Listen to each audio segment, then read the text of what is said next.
முருகா, என் அன்பு பிள்ளையே, கடும் கோபத்தோடு உன்னை தேடி நான் வந்திருக்கின்றேன்.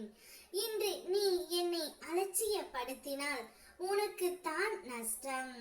நான் சொல்வதை பொறுமையாகவும் கவனமாகவும் கேள் பிள்ளையே.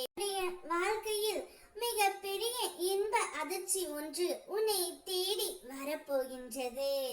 நீ இத்தனை நாட்களாக எதற்காக காத்து கொண்டு இருந்தாயோ? என்னுடைய ஆசைகள் நிறைவேறுமா, நிறைவேறாதா முருகனப்பா? ஏதாவது ஒன்றை கூறுங்கள். எப்பொழுதும் பொறுமையாக இரு, நம்பிக்கையோடு இரு என்று தான் சொல்கின்றீர்கள். நானும் இன்னும் எவ்வளவு நாள்தான் பொறுமையாக இருப்பேன் என்ற உன்னுடைய ஆதகம் எனக்கு நன்றாக புரிகின்றது பிள்ளையே. இனிமேல் நீ பொறுத்திருக்க வேண்டாம்.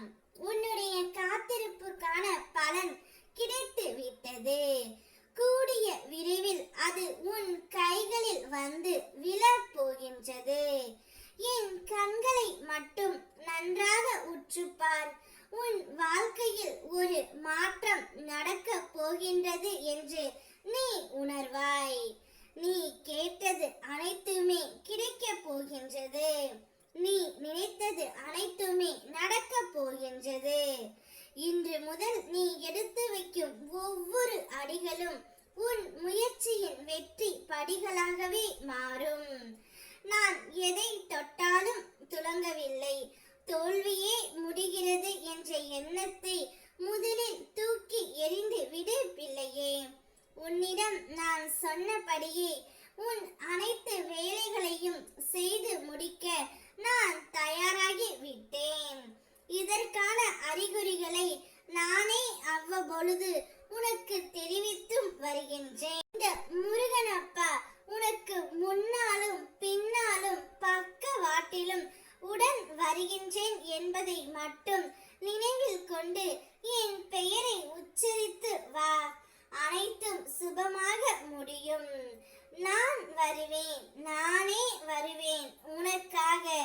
கலங்காதே.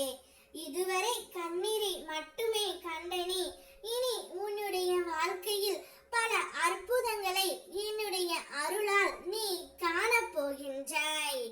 சந்தோஷ செய்தி ஒன்று உன் வீடு தேடி வர இருக்கின்றது. அதனால் பயப்படாமல் கலங்காமல் உன்னுடைய வேலைகளை மட்டும் பார்த்து கொண்டே இரு. அனைத்தையும் நான் உனக்கு செய்து கொடுக்கின்றேன். இந்த ஒரு செய்தியை கூறவத்தான் உன் முருகனப்பா நான் கடும் கோபத்தில் வந்தேன். என் பிள்ளை என்னை நம்பவில்லை என்ற போது என்னுடைய மனம் மிகவும் இறுக ஆரம்பித்து விட்டது. கோபமும் வந்துவிட்டது.